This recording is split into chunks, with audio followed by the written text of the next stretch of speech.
네, 에스라 6장 우리가 지금 한 9일 정도가 지났습니다. 에스라 5장 본 지가 에스라 5장까지 이야기는 사실 1장부터 6장까지는 성전 재건에 관한 기록입니다. 그 중에 5장에서는 사마리아 사람들이 이제 방해를 함을 통하여서 사실 성전 역사가 중단된 이후로 사실 16년이 지나게 됩니다. 다시 학계와 스가랴 선지자를 통해서 다시 재건에 힘을 쓰는 가운데 이제는 강서편 총독인 다뜨네와 스달보스네와 그 동료들이 와서 야, 니들 누구 명령을 따라서 이렇게 성전을 짓느냐? 그랬더니 우리가 이래서 성전을 짓고 있습니다. 그래서 그것을 사실하여 조사해 보겠다라고 해서 이제 다리오 왕에게 이제 편지를 써서 보내고 그 편지 속에 그 5장 우리가 본 것처럼 다트네와 스달보스는 오히려 너무 이렇게 사실적으로 어떻게 보면 하나님이 이 전을 건축하게 하신 그 이야기를 그대로 기록을 함을 통하여서 그것이 사실인가 한번 확인해 주십시오. 결국 그것을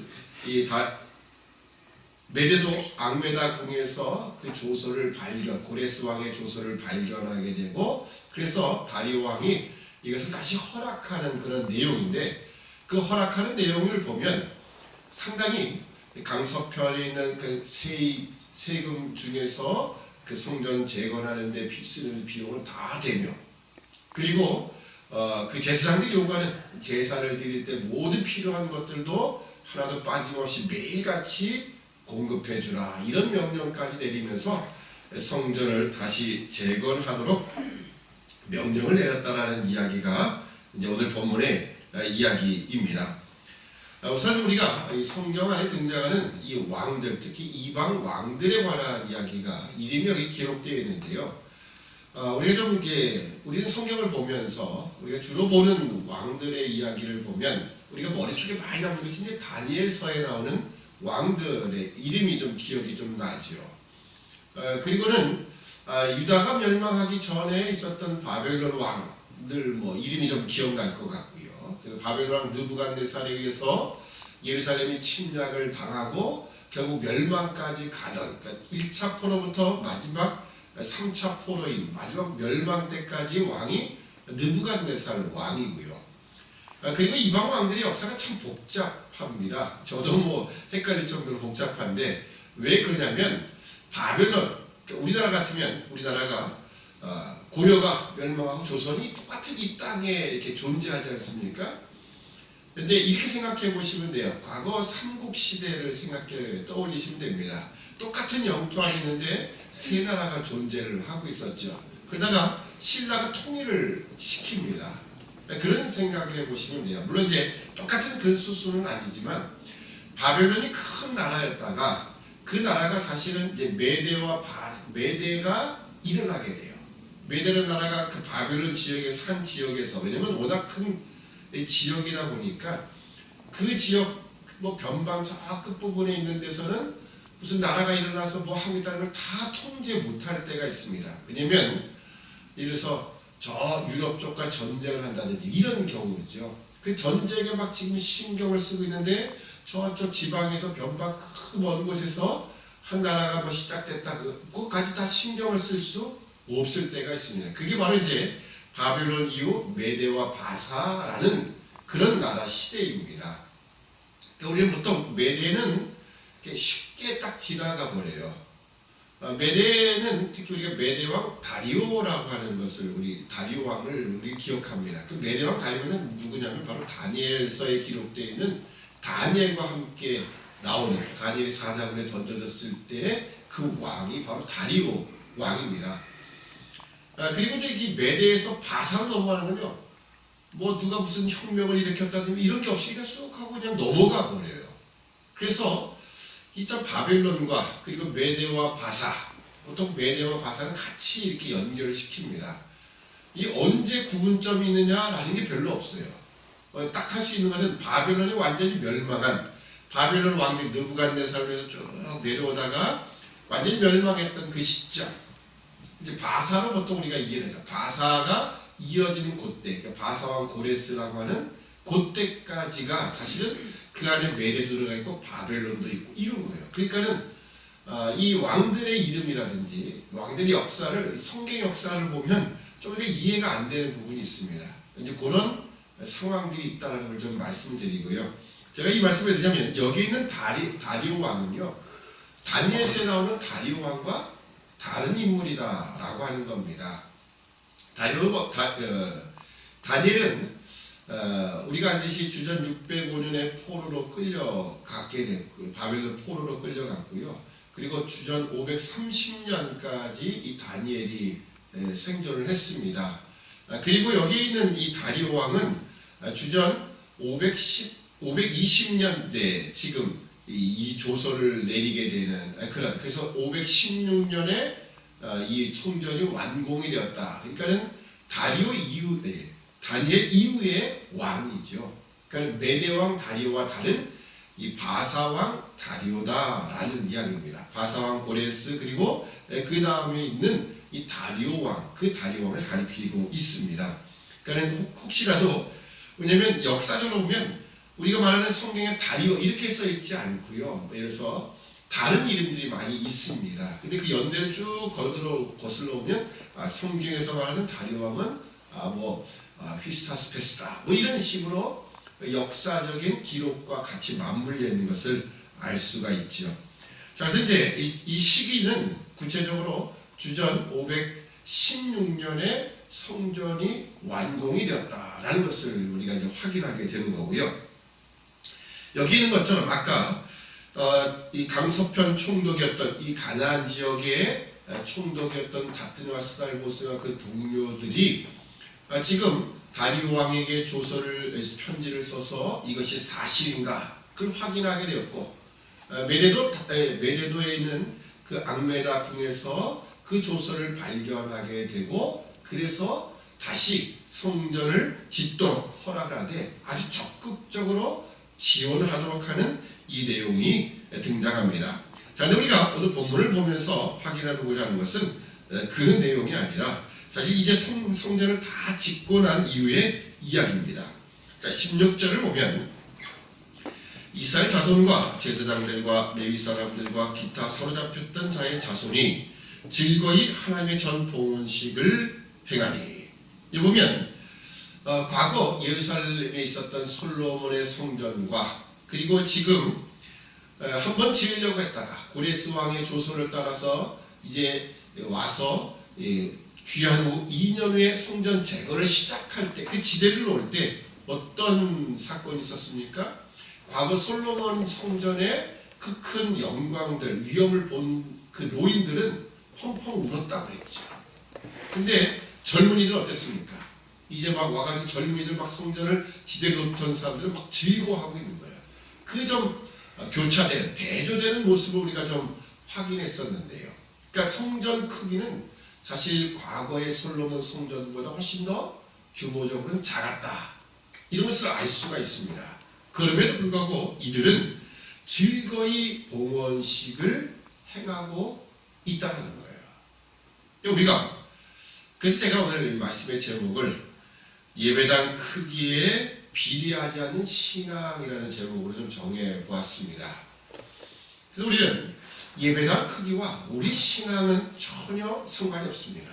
과거 솔로몬 성전이 그 큰 위엄과 그 모든 영광들을 자랑했지만 결국은 그 성전, 그 건물 자체로 중심되는 건물에서 행해지는 제사 이 정도로 그 신앙을 다 땜질했던 이스라엘은 결국 멸망했죠.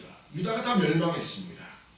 물론 지금 있는 이 조그만 성전이라고 해서 결국 멸망하지 않고 있는 건 아니에요. 후에 보면 또 이 성전도 다 무너지게 됩니다. 또 그리고 헤롯이 예수님 당시 헤롯이 지었던 그 성전도 로마에서 또 완전히 무너지게 됩니다. 그때 헤롯 성전은 정말 크기는 어마어마했을 겁니다. 왜냐하면 46년 동안 지었음에도 불구하고 다시 완전히 완공되지 못한 상태였으니 얼마나 크게 지었겠는가.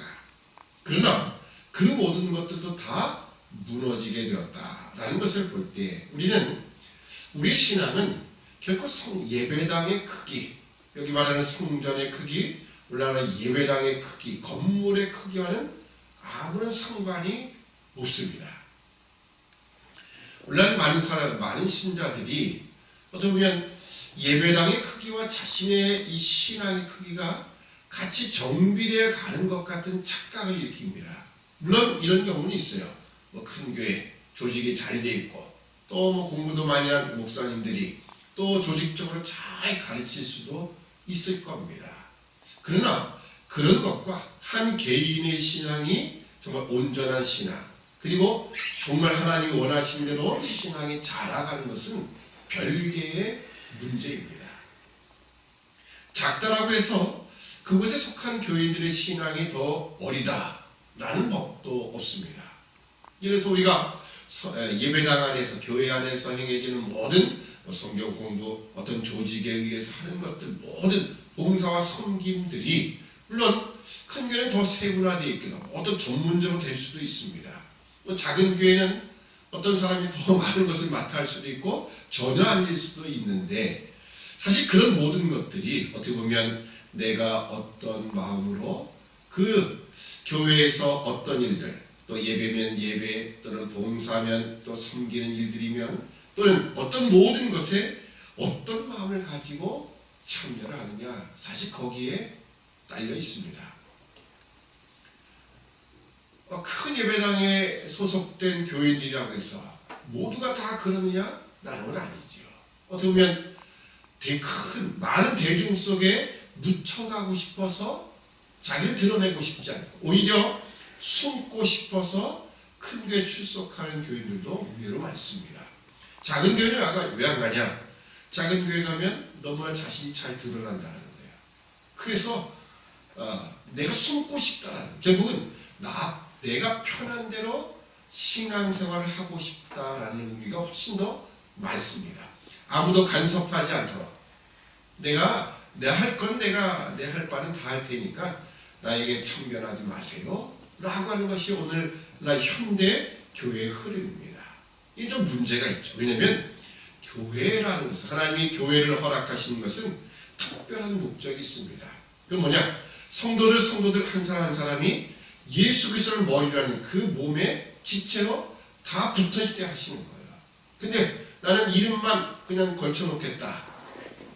그렇죠? 여러분, 우리 몸의 지체 중에서 이름만 갖고 있는 지체가 있겠습니까?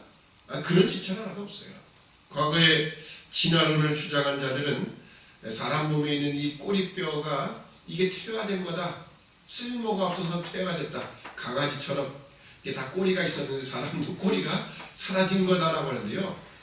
이 꼬리뼈, 이거 조금 나와 있는 꼬리뼈가 사람 몸에 없으면요, 사람이 어디 가서 털썩 주저앉지도 못합니다. 그 주저앉을 때마다 엉덩이 뼈가 딱 조각이 나버립니다. 이게 꼬리뼈 하나 있는 게 우리 몸의 전체에 얼마나 균형 있고 그리고 얼마나 튼튼하게 유지시켜주는지 그 자체가요, 놀라운 겁니다.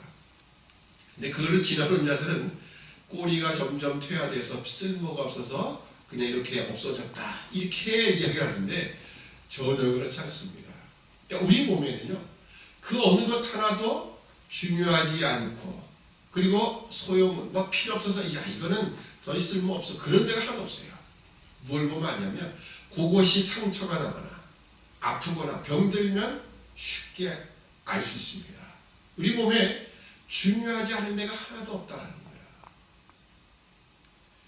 때는 저는 제가 기타를 좀 이렇게 치지 않습니까? 기타를 치면서 이 손가락 끝에가 어떨 때는 손톱을 너무 좀 짧게 잘라가지고요, 이거 이 날짜를 잘 골라서 잘라야 돼요. 왜냐면 또 손톱이 길면은 또 코드 잡기도 힘듭니다. 왼손은 짧게 잘라야 되고요, 오른손은 조금 길게 놔둬야 돼요. 왜냐면 오른손은 제가 피크를 쓰지 않고 손가락으로 그냥 쓰기 때문에 이걸 잘못 잘라놓으면 오른쪽을 이렇게 짧게 잘라도요, 이게 약간 충격에서 벌어진 거예요. 그럼 얼마나 아픈지 모릅니다. 그러면 이 기타 별거 아닌데도요, 기타 치는데 엄청 이게 장애가 되고 힘듭니다. 우리 몸 안에는 그 어느 것 하나 소중하지 않은 데가 없어요.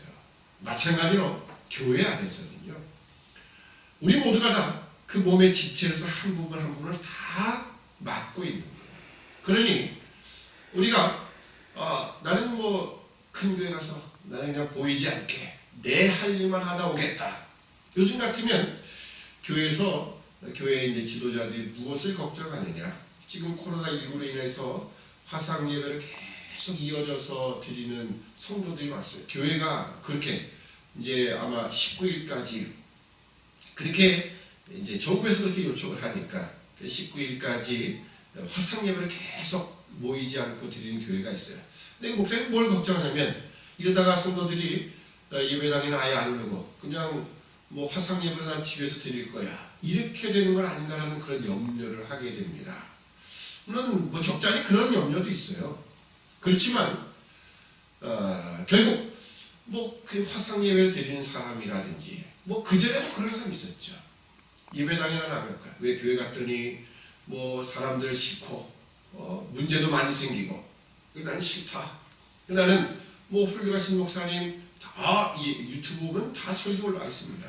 내가 언제든지 듣고 싶은 설교 들으면서 나는 혼자 신앙생활 할 거야. 근데 여러분 그건 결국은 손가락 하나 꺼내서 나 혼자 나 사람처럼 살 거야 라는 것과 똑같은 이야기입니다. 같이 있어야 함께 있어야 우리는 함께 자라나가는 그 훈련을 하게 되는 거예요. 그러니까 지금 무교주의자들이라든지 또 우리가 혹시라도 걱정해서 이런 화상 예배 이 긴 기간 동안 드리는 이것 때문에 혹시 성도들이 이제는 교회나 갈 필요 없어. 얼마든지 설교 들을 수 있는데 뭐 이렇게 하는 것. 그럼 여러분 설교 듣는 것만이 신앙생활은 아니에요. 우리가 직접 내 몸으로 같이 움직이고 같이 활동을 해서 자라나가는 것이 필요한 거예요. 만약에 우리가 집에서 듣고만 있다. 그러면 어떻게 되겠습니까? 뭐 그건 큰 비약이겠지만 머리만 커지는 거예요. 실제 우리가 신앙생활이라는 그 내가 자라나가는 훈련들은 하지 못한다는 거예요. 저는 언제든지 그렇습니다. 여러분들이 함께 봉사하고 섬기는 일들, 사실 교회 안에 구석구석 다 들어와서 그런 일을 해야 돼요. 뭐 교회 일꾼이 없어서 그렇다 그런 거 아니고요. 여러분 스스로가 자라나가는 비결인 거예요. 우리 신앙은 결국 내가 함께 참여하고 함께 연결되어서 함께 섬겨주고 서로 연결되어서 모든 것이 함께 교류가 될 때 우리 신앙이 자라나간다는 거예요. 그러니까 결국 우리는 예배당의 크기 그 어떤 것과도 우리 신앙이 비례하지 않습니다. 반대로 오늘 우리는 작거나 그 어떤 경우를 오히려 작은 교회들이 그런 훈련을 더 잘할 수 있는 거예요. 오히려 우리의 신앙이 더욱더 성숙되는 기회를 더 많이 마련할 수 있다는 차원에서 오늘 우리는 하나님이 어떤 모습으로 우리에게 간섭하시고 어떻게 또 일하시고 어떻게 우리를 성숙시켜 나가실 것인가. 단순히 외형적인 건물이 아니라 우리는 우리 안에 있는 우리가 소속되어 있는 이 교회 안에서 우리의 신앙의 훈련들을 찾고 그렇게 또 성숙해 나가야 할 것입니다. 하나님은 오늘 이 다리오 왕, 사실 보면 이 성전 건축 때문에 고레스 왕이 조서를 내리고 또 16년 동안 중단되었다가 다시 또 시작하려 했더니 또 문제가 생기고 그랬다가 다시 하나님의 역사로 이 절을 건축하도록 명령을 내리시고 다 협조하게 하시고 결국 이 다리오 왕 6년에 이 성전이 완공이 됩니다. 그러니까 우리는 이 하나님의 역사들을 늘 보는 거예요. 그리고 하나님의 역사는 그 어느 곳을 통해서라도 큰 교회는 큰 교회, 작은 교회는 작은 교회 그곳에 속해 있는 내가 한 지체로 속해서 그 일을 감당해 나갈 때 하나님 반드시 우리가 마침내 하나님의 거룩한 성전으로 완공되도록 지어지도록 하나님이 역사하시고 도우실 거예요. 이방인의 왕들을 통해서라도 그리고 그 어떤 누구를 통해서도 합력하여 선을 이루시는 하나님, 이 하나님을 기억하며 오늘 우리가 내게 주어진 자리들 그 자리에서 내가 하는 역할들을 잘 감당하되 이것이 결국 나에게도 하나님이 성숙하게 하시는 훈련의 과정이다. 이것을 잘 기억하는 우리 모두가 되어야 할 것입니다. 기도하겠습니다. 사랑의 아버지 하나님, 은혜와 사랑을 참으로 감사합니다. 이것저것 문제가 많이 발생함을 통하여 때로는 사람의 방해들, 또 여러 가지 환경적인 조건들, 이것으로 인하여서 성전 재건이 중단이 되었다가 결국 하나님이 모든 사람들을 통하여서 역사하시고 도우셔서 이 성전을 완공할 수 있도록 하나님이 은총을 베풀어 주시니 우리가 감사를 드립니다. 오늘날 이 말씀이 오늘 우리에게도 우리는 예배당 크기와 상관없이 오늘 우리가 함께 일에 동참하는 자들, 내가 그리스도의 몸의 지체로서 이 역할을 잘 감당함을 통하여서 이 모든 지체에 우리가 다 함께 소속됨을 통하여서 우리 모두가 함께 성숙한 그리스도의 몸으로 자라나갈 수 있도록 은총을 더하여 주시옵소서. 감사하오며 예수님의 이름으로 기도드리옵나이다. 아멘.